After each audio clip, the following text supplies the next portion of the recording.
ఎలా ఉన్నారు? Welcome back to my channel Hari's kitchen world and creatives. మంచి రెసిపీతో మీ ముందుకు వచ్చేసాను.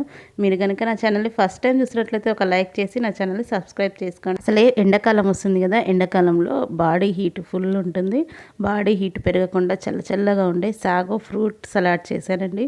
సూపర్గా ఉంటుంది. ఒకసారి ట్రై చేయండి. అప్పటికప్పుడు మన ఇంటికి అనుకోకుండా చుట్టాలు వచ్చినా సరే వాళ్ళకి చేసి పెడితే ఎంతో ఇష్టంగా తింటారు. ముందైతే సగ్గు బియ్యాన్ని వేడి నీళ్ళల్లో ఉడికించుకొని ఒక స్టెయినర్లో వేసి పక్కకు ఉంచాలి. ఫ్రూట్స్ని మాత్రం చిన్న ముక్కలుగా కట్ చేసుకోవాలి.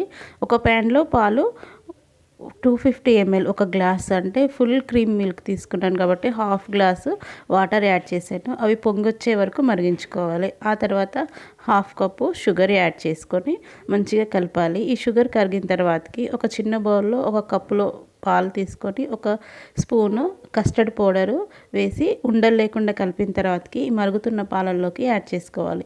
మీరు కస్టర్డ్ పౌడర్ బదులుగా మిల్క్ పౌడర్ కూడా యూస్ చేయొచ్చు.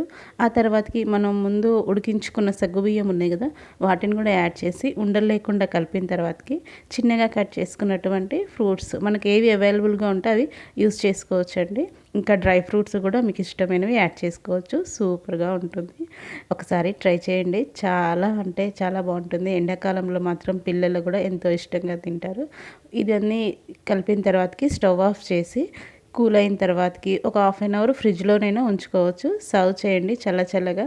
సూపర్గా ఉంటుంది. డ్రై ఫ్రూట్స్ యాడ్ చేస్తే కనుక ఇంకా సూపర్గా ఉంటుంది. మీరు కనుక నా ఛానల్ని ఫస్ట్ టైం చూసినట్లయితే ఒక లైక్ చేసి సబ్స్క్రైబ్ చేసుకోండి. తప్పకుండా మర్చిపోకుండా షేర్ చేయండి. Okay, thank you so much. ఎలా వచ్చిందో రెసిపీ కూడా కామెంట్ చేయండి. యమ్మీగా చాలా బాగుంటుందండి. Thank you for watching. Please subscribe my channel.